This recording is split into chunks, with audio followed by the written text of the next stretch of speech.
Hello my dear students, मैं हरिओम अग्रवाल आप सभी का फिर से वेलकम करता हूं मेरे जीनियस मैथ्स क्लासेस पर। स्टूडेंट, अपन पढ़ रहे थे 10th क्लास की मैथमेटिक्स और 10th क्लास की मैथमेटिक्स में हमने चैप्टर सेकंड स्टार्ट किया था। कौन सा? पॉलिनोमियल्स, जिसमें हमने कल पढ़ा था कि ये अगर एक्स एक्सिस है, ये वाई एक्सिस है, इस पर अगर कोई बीजीय व्यंजक का या किसी बहुपद का हम ग्राफ बनाते हैं इस तरह से, तो उस बीजीय व्यंजक के या इस बहुपद के शून्यक कितने होंगे। तो हमने उसमें पढ़ा था कि अगर वो बीजीय व्यंजक y is equal P of X की फॉर्म में है, y is equals to P of X की फॉर्म में है, तो x अक्ष के रूप में अगर वो व्यंजक लिखा हुआ, फॉर एग्जाम्पल कि जैसे y बराबर x square plus 2x minus 10, इस तरह से अगर कोई बीजीय व्यंजक है, x की फॉर्म में है, बराबर के रूप में y है, तो x अक्ष को ये जो ग्राफ बन रहा है, जितनी बार x अक्ष को काटेगा, एक बार, फिर यहाँ देखिए 2 बार और फिर यहाँ 3 बार, x अक्ष को जितनी बार काटेगा वही शून्यकों की संख्या बन जाएगी। सपोज कीजिए, मान लीजिए ग्राफ आपका इस तरह से ऐसे नहीं बन रहा, ग्राफ आपका ऐसे बन रहा है, तो ये x अक्ष को कितनी बार काटा, एक बार, तो शून्य कितना हो जाएगा, 1 हो जाएगा। सपोज कीजिए कि आपका ग्राफ इस तरह से बन रहा है, यहाँ ऐसे टच करके ऐसे जा रहा है x अक्ष को, तो एक बार कट हुआ, तो शून्य कितने हो जाएंगे, 1। तो ये तो था अपनी पिछली क्लास का रिवीजन। अब हम पढ़ते हैं इससे आगे। तो देखिए इससे आगे क्या पढ़ेंगे हम,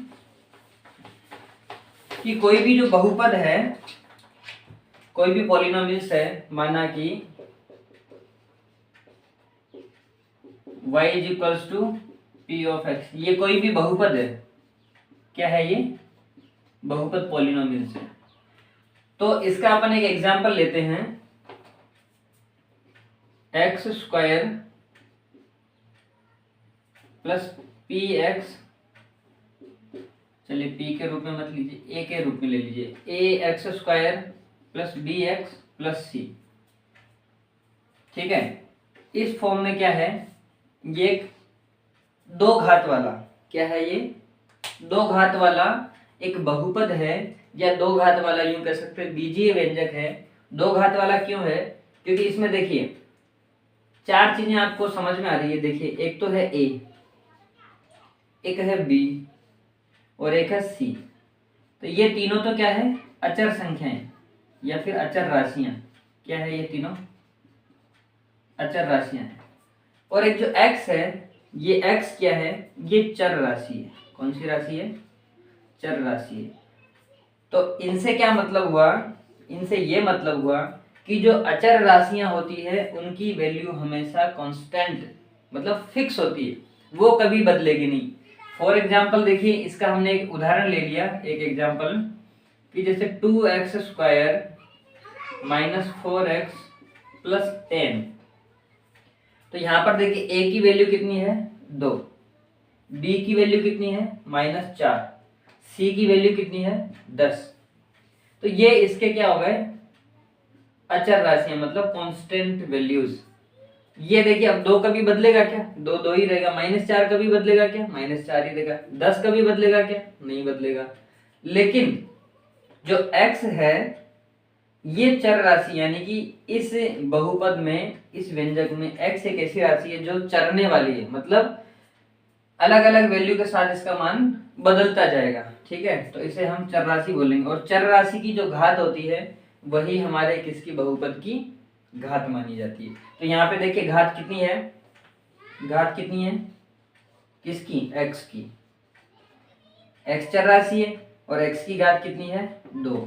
इसका मतलब क्या हुआ, अतः कि ये जो बहुपद है वो बहुपद कौन सा है, ये बहुपद हमारा कौन सा बन जाएगा, 2 घातीय, यानी कि द्विघात।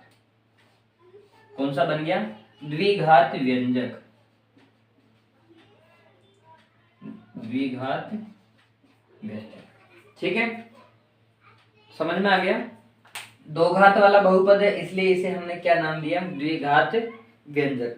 अब इस द्विघात व्यंजक में जब हम इसको सोल्व करेंगे तो इसके कितने शून्य आएंगे, x के 2 वैल्यूज आएंगी। क्यों? क्योंकि x की घात कितनी है, 2। जब किसी भी बहुपद में जो चर राशि होती है उस चर राशि की जितनी घात लगी होती है उतने ही उसके क्या आते हैं, उत्तर आते हैं, आंसर आते हैं। तो x की इस बीजीय व्यंजक में, इस द्विघात व्यंजक में x के कितने मान आएंगे, 2 मान आएंगे। ठीक है, अलग अलग मान आएंगे। उन्हीं 2 मानों को हम क्या कहेंगे, शून्य कहेंगे। तो इसमें जो होगा, देखिए एक तो शून्य आएंगे और एक क्या चीज आएगी, शून्य और इसके जो अचर राशियां हैं, शून्य और इसकी अचर राशियां।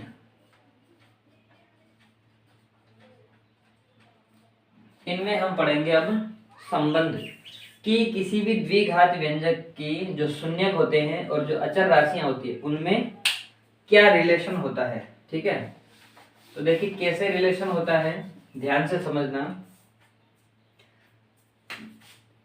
चूंकि द्विघात समीकरण किस फॉर्म में है आपका, ax² plus bx plus c, और इस पूरे की वैल्यू क्या है, 0 आ रही है। ये आपका क्या है, स्टैंडर्ड द्विघात समीकरण है, स्टैंडर्ड।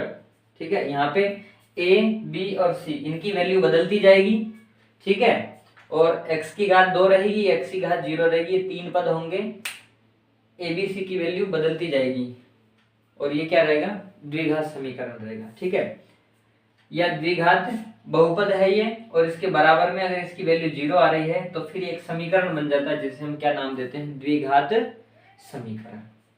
अब देखिए, माना कि इसके जो शून्यक आते हैं वो शून्यक 2 शून्यक आते हैं। ठीक है, तो माना कि वो जो 2 शून्यक हैं, माना कि इसके कितने शून्यक आएंगे, 2 शून्यक होंगे, जिनमें अब a, b और c, in a, b, c में क्या रिलेशन होंगे, देखिए शून्यकों का योगफल, शून्यकों का योगफल।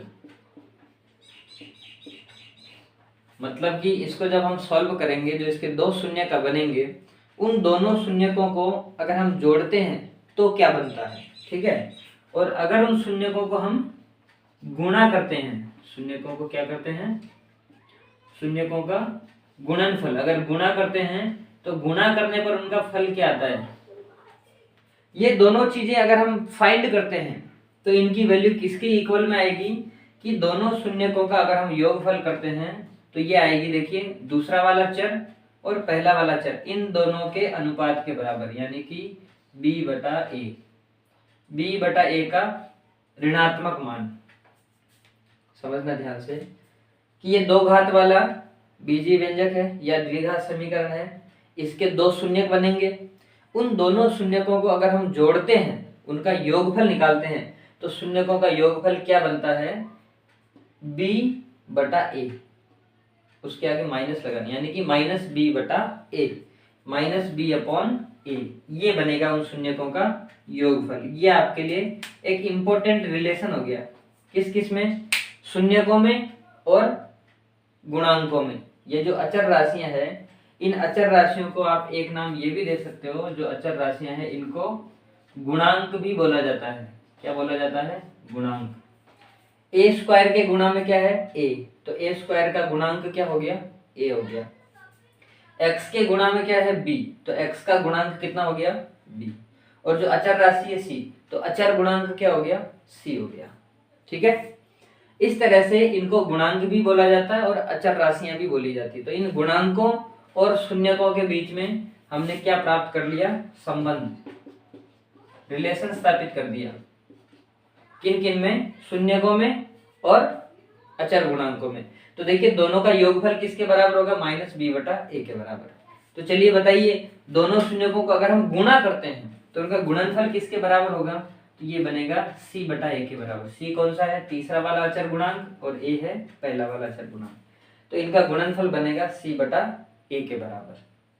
ठीक है, तो ये बहुत ही इंपॉर्टेंट दोनों स्टेटमेंट हैं जो अभी आपके पूरे चैप्टर में काम आने वाले हैं। तो फटाक से आप इनको नोट डाउन कीजिए, फिर अपन बढ़ते हैं आगे। ठीक है, इनको फटाफट से वीडियो को पॉज करिए और इनको नोट डाउन करिए। तो देखिए, इस द्विघात व्यंजक के जो शून्यक है उन दोनों शून्यकों को क्या मान लिया अपन ने, यहां से आगे बता रहा हूं। तो माना कि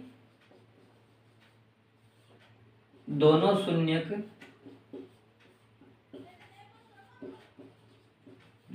क्या क्या हो जाएंगे, एक अल्फा और बीटा है। जो दो शून्य थे, एक शून्य का नाम अल्फा रख लिया अपन ने और दूसरे शून्य का नाम बीटा रख दिया। तो देखिए ये स्टेटमेंट क्या बन जाएगा, शून्यकों का योगफल, मतलब अल्फा और बीटा का योगफल। इसलिए क्या, अल्फा और बीटा का योगफल। अल्फा और बीटा को जोड़ेंगे तो क्या बनेगा, माइनस बी बटा ए। तो एक स्टेटमेंट ये हो गया आपका। अब देखिए दूसरा, कि अगर इन शून्यकों का हम गुणनफल निकालते हैं, मतलब अल्फा गुणा बीटा, अल्फा और बीटा को गुणा करेंगे।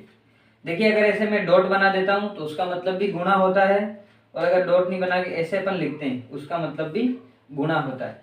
तो जो बीज गणित जो अपनी होती है, बीज गणित में इस तरह का गुणा बहुत कम बनाया जाता है, क्योंकि इसमें समय ज्यादा लगता है और ये अच्छा भी नहीं लगता। तो बीज गणित में ज्यादातर काम में क्या लिया जाता है, डॉट। तो ए डॉट बी, मतलब ए को बी से गुणा कर रहे हैं, तो ए और बी का गुणा क्या बनेगा, शून्यकों का गुणनफल, मतलब सी बटा ए। तो ये आपके दोनों फॉर्मूले हो गए जिन्हें आपको याद रखना है। और अब इसके आगे जो हम सवाल पढ़ने वाले हैं, एग्जांपल्स करेंगे, उसके बाद में फिर एक्सरसाइज करेंगे, उनमें ये दोनों फॉर्मूले आपके काम आने वाले हैं। ठीक है, तो इनको आप अच्छे से याद करिए, समझिए, वीडियो को एक बार फिर से देखिए अगर जरूरत पड़ती है तो, और अच्छे से इनको तैयारी करिए। तो मिलते हैं अपन अगले वीडियो में इनके एग्जाम्पल्स के साथ। तब तक के लिए थैंक यू।